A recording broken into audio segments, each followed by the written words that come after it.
It is ultimately important for you to look at your goals, truly what you want to do in your life, and then look at the people who you spend the most time with in your life and figure out if that lines up.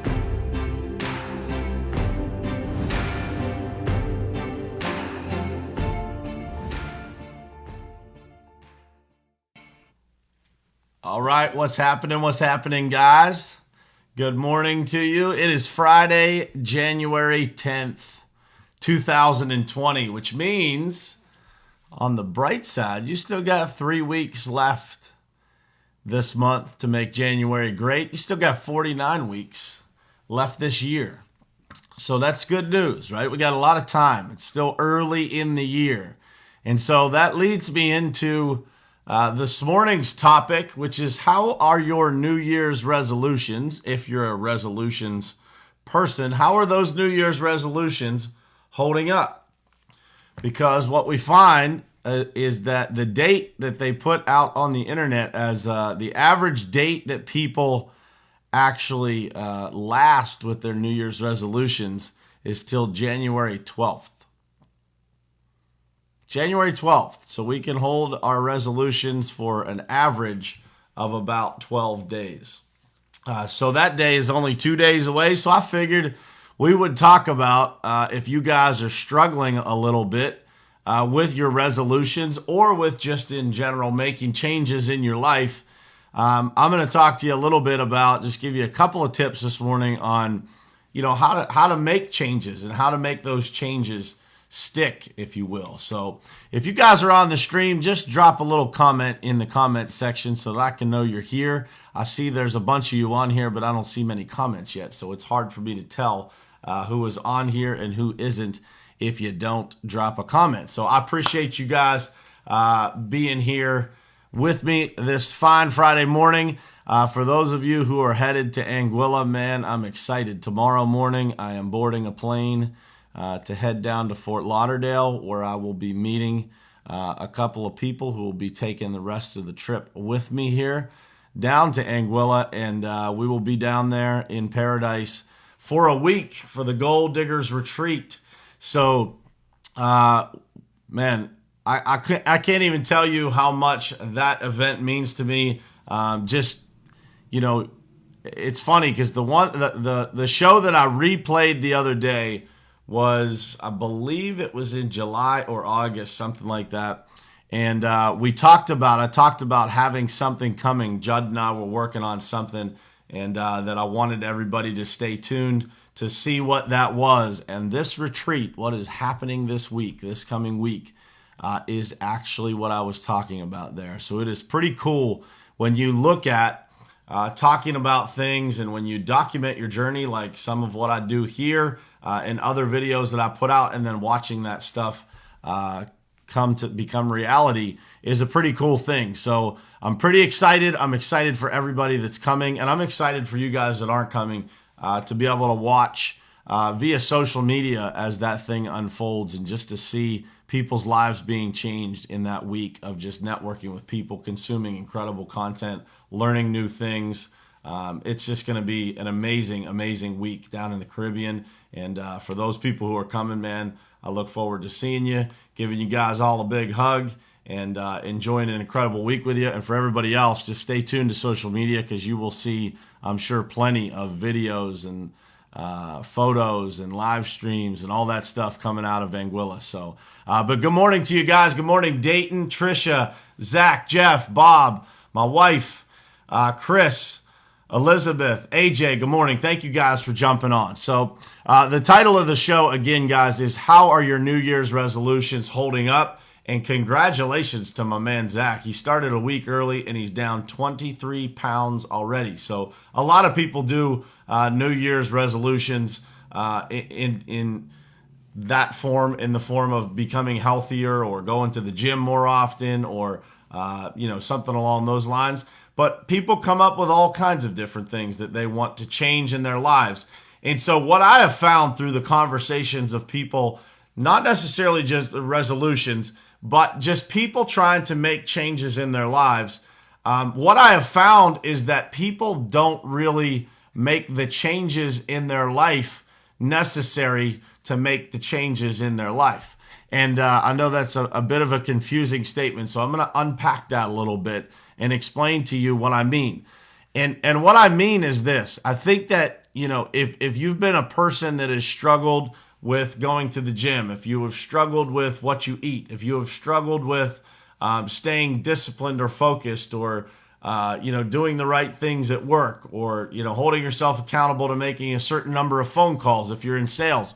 If you don't make any changes in your life, like if you don't change anything until that day, until January 1st, and then you just jump in with this new commitment, it's not very likely that you're going to have the ability to stick to that, because you have these routines and behaviors that are holding you back from that.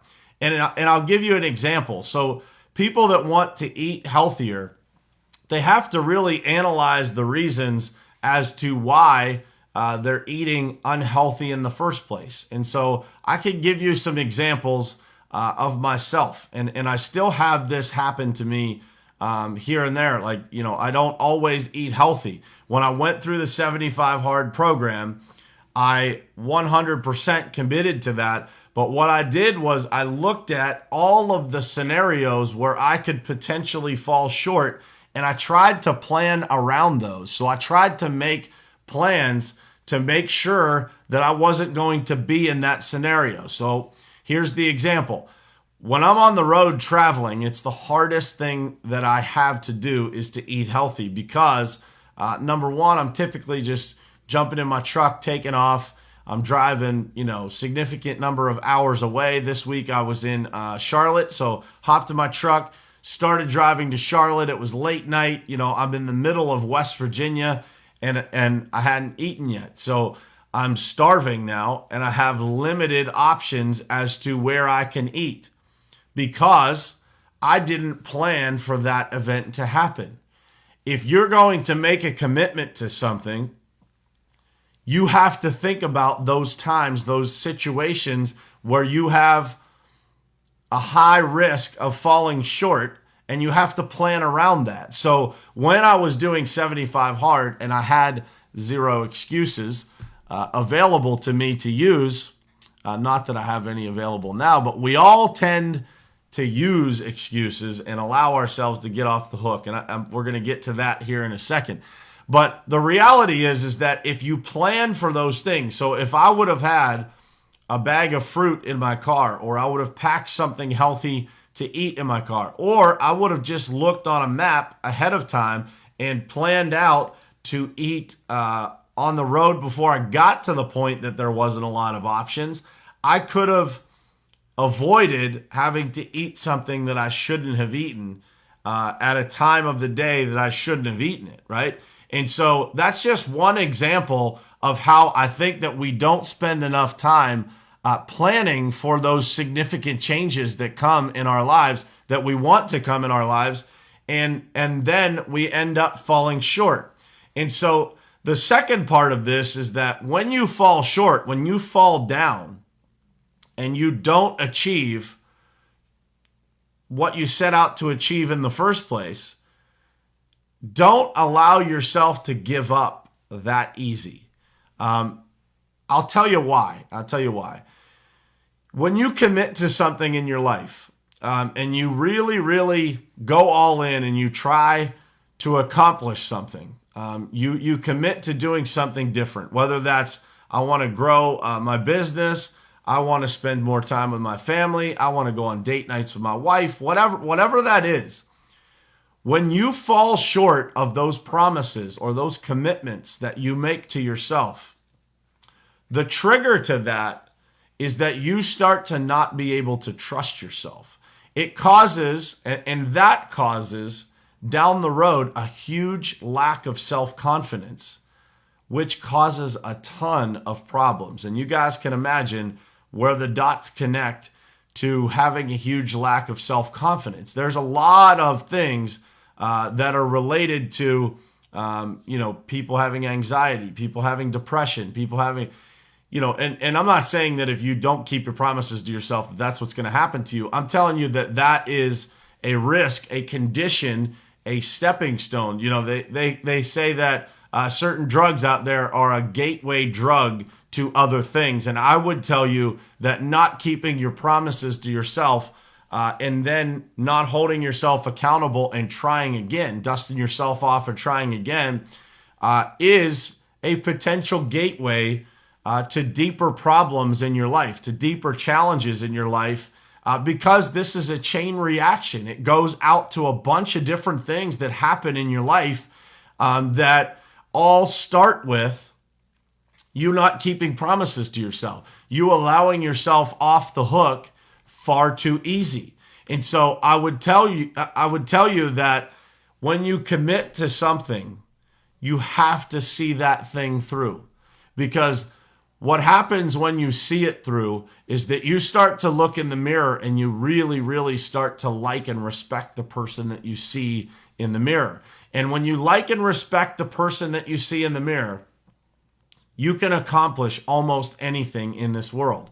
Actually, you can probably accomplish anything in this world, because the reality is all you have to do is commit enough time, resources to learn what you have to learn to make it happen. And you just have to stay committed. You just have to keep seeing it through. And if you fail, you get back up and you start again. I have failed on my journey of where I want to be physically a million times, but I am far better than I have been in a lot of places in the past because of what I've put into training myself on the fact that I know I can do it. It doesn't mean that you're going to be perfect if you complete something. It means that you've proven to yourself that you can do it. And if you don't complete that thing and you don't try again, you just allow yourself off the hook, I would tell you that that's going to lead to looking in the mirror and not trusting the person that you see. And that's a dangerous and slippery slope that you can put yourself on if you don't keep those promises to yourself. So I'm going to give you a couple ways of how to do that that I have seen work for me, and I have seen work for a lot of other people. Number one, and I preach about this a lot with regard to having a planner, but write everything down. Write it down. That way you can't get rid of it very easy. I am a big proponent of using a planner for a reason, because when you write something down, it's a different level of commitment than thinking it, than, just trying to do it.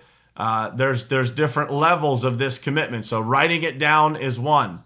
The second thing is having an accountability partner, having somebody that's just going to give you that nudge to let you know that you need to try again, right? That you need to dust yourself off and get after it again, to not let yourself off the hook. As Tricia says in the comments here, progress, not perfection. Making sure that you're still making progress. Writing it down makes sure that you can't get rid of it that easy. Telling somebody else gives you another level of accountability. The third and final thing that I'm going to tell you to do here, and I have done this year, I could send you guys the template if you're interested in it. It's pretty easy to make if you have an app on your phone that allows you can actually use, if you have an iPhone, you can type words right into the template that I've made. But it is put it on the lock screen of your phone. Studies say that you look at your phone somewhere between 350 and 550 times a day. Use that to your advantage. Use it to your advantage to write your goals down on your phone. Not only are you writing them down on your phone for you to see, but a lot of other people probably see the lock screen on your phone as well. And that will help you with the accountability. It will help you mentally just look at that differently when other people know about it. When you're writing it down and committing to it on paper, on your phone, all of these different variety of ways that you have to be able to hold yourself accountable, I think it's really, really important for us to make that next level of commitment versus just telling ourselves what we're going to do. If you don't set your life up for the significant changes that are coming, and you don't make a higher level commitment than just saying you're going to do something, you're just going to have a higher risk of that not happening for you. And last but not least, guys, I'll just give you this one last tip. And that is, I use this as the very first show that I did this year. It is something that I am committed to taking to a new level in my life in 2020. And I'd love to take you guys on the journey with me. We'll be talking a lot about this year. Work on, just in general, your discipline in 2020. When it comes to how you run your days, how you run your life, how you do everything, just analyze and really push yourself to find a new level of discipline in 2020. I'm telling you from a person who has worked on this significantly and has done a lot of things that were really challenging in my life in 2019, to be able to work on that discipline muscle, if you will. I can tell you that you'll be very, very, very glad that you did. Because once you understand discipline and you understand how to keep those promises to yourself, there is nothing in this world that's going to stop you from doing whatever it is that you want to do. And you'll be glad that you did. You'll feel better about the person that you see in the mirror. You'll be very happy that you're capable of doing more things and accomplishing more things. And that's where it all starts, guys. These New Year's resolutions, they start with having the discipline to plan and execute exactly what you're going to do. And if you do that, you will have a lot more success. And when you have a lot more success, you feel better about yourself. And when you feel better about yourself, then you create even more success. So that's it for this morning, guys. I wanted to thank everybody else that jumped on here. Samantha, good morning. Hunter, what's happening, man? Patricia, good morning. I appreciate you guys spending the morning here with me, and I look forward to showing you guys next week the beautiful, beautiful island of Anguilla. We will be doing the show from there. I think there's a 1 hour time difference right there, so it'll be a little bit later there than it is here. We might have to bump the show up a little bit, maybe up to 7 o'clock, but I'll let you guys know based on the schedule that we've got for the retreat and how that looks. We might have to move things around, but I look forward to sharing that island with you guys and showing you what it's all about and sharing with you some of the lessons that we're going to be learning at the retreat and the content that we're going to be going through. Might bring some guests on that are speakers at the retreat, which would be cool. So I look forward to seeing you guys next week. I'm crazy grateful for you guys being here with me every morning. It means the world to me. And if there's anything that I can ever do for any of you guys, I am here for you. Just shoot me a message and I will get back to you. And if there's any way that I can accomplish it, I will make it happen. So have a great Friday, guys. And thank you again for tuning in. I'll see you guys Monday morning right here. Same place, maybe same time on Morning Perspective. I love you guys. Thank you so much.